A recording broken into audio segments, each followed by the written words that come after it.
Hello students, तैयारी शानदार चल रही होगी। सभी मन लगाकर पढ़ रहे होंगे। आप में से कुछ स्टूडेंट्स का एक क्वेश्चन रहता है कि मैम हम किस प्रकार से थर्ड ग्रेड जो कि अभी हमें एग्जाम देना है और फर्स्ट ग्रेड जिसका एग्जाम बाद में है, तो हम कैसे मैनेज करें। एक एग्जाम को हम छोड़ तो नहीं सकते कि ऐसा नहीं है कि फर्स्ट ग्रेड तो है ही हमारा लक्ष्य है लेकिन हम थर्ड ग्रेड को छोड़ दें, ऐसा तो बिल्कुल नहीं हो सकता। तो कैसे हम दोनों को मैनेज करें। साथ ही एक क्वेश्चन और रहता है कि मैम कैसे फर्स्ट ग्रेड के फर्स्ट पेपर और सेकंड पेपर को हम मैनेज करें। दोनों पेपर्स की प्रायोरिटी इक्वल है, बिल्कुल इक्वल है। दोनों में ही आपको 40% मार्क्स लाने हैं, तो दोनों का महत्व इक्वल है। आपको दोनों को बराबर पढ़ना होगा। आज हम इन दोनों क्वेश्चंस का एकदम सटीक जो होना चाहिए वो डिस्कशन यहाँ करेंगे कि कैसे आप दोनों को मैनेज करें और कैसे थर्ड ग्रेड और फर्स्ट ग्रेड को भी आप मैनेज करें। स्टूडेंट्स, आपको थर्ड ग्रेड देना है, आप दीजिए और फुल कॉन्फिडेंस के साथ दीजिए कि जितना मुझे आता है वो बेस्ट करके आऊं और मेरा सिलेक्शन जरूर होगा। ये कॉन्फिडेंस आप में होना चाहिए। ये नहीं कि मेरी तैयारी नहीं है, मुझसे नहीं होगा, या फिर लोगों की तैयारी कितनी ज्यादा है। इन सब बातों में आपको नहीं पढ़ना है। आपको खुद पर विश्वास करते हुए आपको किस पे ध्यान देना है कि मैं करूं उतना बेस्ट करूं और उसी का फायदा मुझे एग्जाम में हो और एग्जाम मेरा निकल जाए। अब करना क्या है, आपने देखा होगा कि फर्स्ट ग्रेड के बहुत से टॉपिक्स हैं जो कि थर्ड ग्रेड में मेंशन है। जैसे आप जो राजस्थान हिस्ट्री पढ़ रहे हैं तो राजस्थान हिस्ट्री के बहुत से टॉपिक्स जो हैं वो थर्ड ग्रेड में आपको मिल जाएंगे, तो आप उन्हें पहले तैयार कर लें। हाँ, इन दिनों आप फर्स्ट ग्रेड का चैलेंज लेकर पढ़ रहे हैं, कोई बात नहीं, बस पढ़ाई उसी मन से करनी है, उतने ही समर्पण के साथ करनी है। लेकिन आपका समर्पण अभी थर्ड ग्रेड के टॉपिक पे होना चाहिए। छांट लीजिए कि थर्ड ग्रेड के कौन कौन से टॉपिक हैं जो कि फर्स्ट ग्रेड में है और मैं उन्हें ही तैयार कर लूं ताकि दोनों में बहुत अच्छा मेरा हो जाए। साथ में आप साइकोलॉजी पढ़ लीजिए, साथ में आपका जो शैक्षिक परिदृश्य वगैरह ये सारे टॉपिक्स हैं, आप इन्हें पहले तैयार कर लीजिए। ये आपकी फर्स्ट ग्रेड में मदद करेंगे। तो शैक्षिक परिदृश्य थोड़ा कम करता है लेकिन साइकोलॉजी आपको पूरी तरह से वहां मदद करने वाला है। इसी प्रकार आपका सब्जेक्ट, आप अपने सब्जेक्ट को जितना स्ट्रॉन्ग करेंगे वो यहाँ पे भी काम आ रहा है और वहां भी आपके काम आएगा। कहने का अर्थ है कि जो भी टॉपिक आपको थर्ड ग्रेड के तैयार करने हैं वो चुनिए जिससे कि आपकी फर्स्ट ग्रेड में मदद हो जाए। हमें हमारी सुविधाओं के अनुसार चलना है, दुनिया के अनुसार नहीं।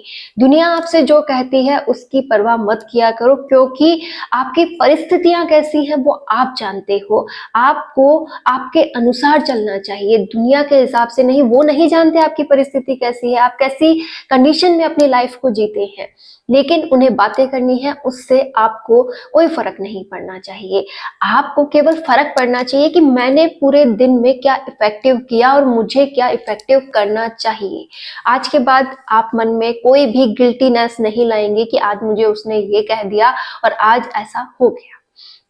आपको खुद को प्रूव करना है, हर दिन इम्प्रूव करना है और उसकी शुरुआत होती है नए दिन से। आज का नया दिन हमारा स्टार्ट हो गया है और इसी में आज हम थर्ड ग्रेड के टॉपिक्स जो हैं उन्हें भी अपने फर्स्ट ग्रेड के टॉपिक के साथ पढ़ रहे हैं कि हाँ, फर्स्ट ग्रेड के वो इंपॉर्टेंट टॉपिक्स जो थर्ड ग्रेड में काम आएंगे उन्हें मैं बहुत अच्छे से तैयार करूं, उन्हीं के आधार पर मुझे आगे बढ़ना है। और जैसे ही वो तैयार हो जाए, आप एग्जाम के पास कुछ दिनों के लिए आप फर्स्ट ग्रेड की तैयारी को रोक सकते हैं और क्या कर सकते हैं, थर्ड ग्रेड के वो टॉपिक जो ओनली फॉर थर्ड ग्रेड में है आप उन्हें तैयार करते हुए एग्जाम देने जा सकते हैं।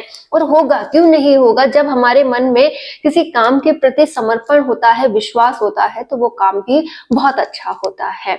अब बात कर लेते हैं कि फर्स्ट पेपर और सेकंड पेपर को किस प्रकार से मैनेज करें। आपने देखा है कि दोनों में ही 40% लाने अनिवार्य है। हमें समय जो मिलता है उसे ही हमें क्या करना होगा, दो भागों में बांटना होगा। और ऐसा मत कीजिए एक साथ अनगिनत सब्जेक्ट स्टार्ट मत कीजिए, आप एक एक दो दो सब्जेक्ट स्टार्ट कीजिए। मतलब सब्जेक्ट का तो सब्जेक्ट चल ही रहा है, ठीक है। और फर्स्ट पेपर के आप कम से कम एक सब्जेक्ट को पूरा तैयार करने के बाद दूसरा स्टार्ट करें, आपको उसमें ज्यादा बेनिफिट्स है, क्योंकि जब दो चीजें अच्छे से चलेंगी तो आपको उन्हें समझना आसान होगा कि हाँ फर्स्ट पेपर भी चल रहा है और सेकंड पेपर भी चल रहा है। मैं मेरी बात करूं तो मैं फर्स्ट पेपर को सुबह लेना पसंद करती हूँ, क्योंकि सुबह सुबह हम वो एनर्जी लेकर रखते हैं जिससे कि हम बहुत अच्छा कर सके। तो आप फर्स्ट पेपर को बहुत अच्छा कर सकते हैं। अगर मैं मेरी बात बताऊं तो मैं सुबह फर्स्ट पेपर लेना पसंद करती हूँ, क्योंकि उस समय हम फुल ऑन एनर्जेटिक रहते हैं, नींद पूरी रहती है, माइंड फ्रेश रहता है। उस समय में फर्स्ट पेपर पढ़ना चाहिए, ताकि हम जो भी मतलब टफ लगता है, फर्स्ट पेपर हमें टफ लगता है क्योंकि हम लंबे समय से सब्जेक्ट के साथ हैं। ठीक है, हम हमारे सब्जेक्ट पे काफी समय बिता चुके हैं, कई सालों से सब्जेक्ट के साथ है, तो फर्स्ट पेपर हमें थोड़ा टफ लगता है। अब आप फर्स्ट पेपर को अगर सुबह ले लेते हैं तो हमारे पास एक बर्डन कम हो जाता है कि चलो जो भी टफ पॉइंट है अपना वो तैयार हो गया। तो आप सुबह फर्स्ट पेपर को लेते हैं, उसे पढ़ लेते हैं, तो दिन के काम के दौरान आप उसे रिवाइज कर सकते हैं, उसके पॉइंट्स को बार बार रिकॉल कर सकते हैं, अच्छे से उसे माइंड में जगह दे सकते हैं। क्योंकि हमें पता है कि अभ्यास करने से ही वो मजबूत होगा, अभ्यास करने से ही वो तैयार होगा। तो बार बार जब हम उसे माइंडली रिकॉल करते हैं, उसका अभ्यास करते हैं, तो वो बहुत अच्छे से तैयार होता है। तो फर्स्ट पेपर आप सुबह ले सकते हैं, और मैं दोपहर को सेकंड पेपर लेती हूँ, ताकि वो इजीली अपन उसको देख सके, समझ सके, और उसके लिए जो भी है हमारा पेन चलाते हुए लिखते हुए हम उसे पढ़ ले। तो सेकंड पेपर मेरा दोपहर में रहता है, और उसी को मैं रिवाइज करती हूँ शाम के काम के दौरान।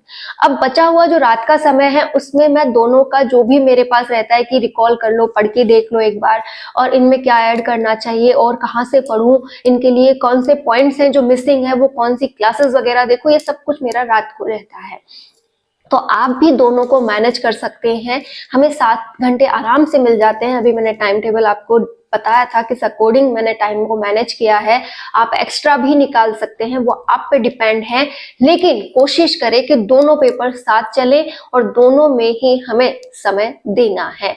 आप अगर टेस्ट सीरीज वगैरह ले रखी है तो उसे भी समय दें, टेस्ट समय समय पर दें, और आपने कौन सी टेस्ट सीरीज ले रखी है ये भी आप कमेंट में डाल दें, ताकि जिस किसी को भी जरूरत हो कि हाँ मुझे फर्स्ट ग्रेड के लिए, फर्स्ट पेपर के लिए टेस्ट सीरीज चाहिए, या फिर आपने अपने सब्जेक्ट के लिए कोई टेस्ट सीरीज ले रखी है, वो भी आप कमेंट में छोड़ दें, इससे कि आप दूसरों की मदद कर सके। क्योंकि बहुत से ऐसे बच्चे हैं जो परेशान रहते हैं कि हम कौन सी बेस्ट कोचिंग का टेस्ट सीरीज लें, किससे लें, कैसे लें। तो आप उन्हें पूरी तरह से वहां पे सजेशन दे सकते हैं कि मैंने ये टेस्ट सीरीज ली है, ये इतने रुपए में आई है और इस ऐप पर मुझे मिली है।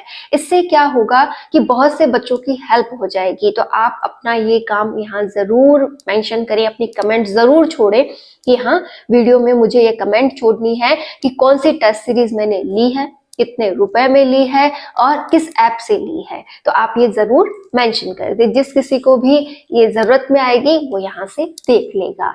आप वक्त वक्त पे टेस्ट जब देंगे तो आपको पता रहेगा कि टॉपिक कितना अच्छा तैयार हो रहा है, कहाँ कमी है, कौन सा पॉइंट ऐड करना है। तो उम्मीद है आपको दोनों बातें समझ आई होंगी कि दोनों पेपर्स की प्रायोरिटी इक्वल है, दोनों को बहुत अच्छा समय देना है। साथ ही साथ हमें अभी थर्ड ग्रेड अगर अटेंड करना है तो उसके टॉपिक्स पहले तैयार करने होंगे, उन्हें पहले पढ़ना होगा और उस एग्जाम में हमें बहुत अच्छा स्कोर करना होगा।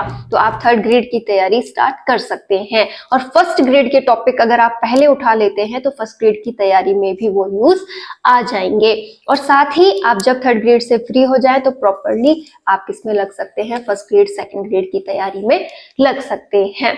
तो इस प्रकार आप अपनी तैयारी में बहुत अच्छा करें, दिन प्रतिदिन अपने में इम्प्रूव करें, और अपनी जो ग्रोथ है उसे खुद महसूस कर पाएंगे अगर आप बहुत अच्छा कर रहे हैं तो।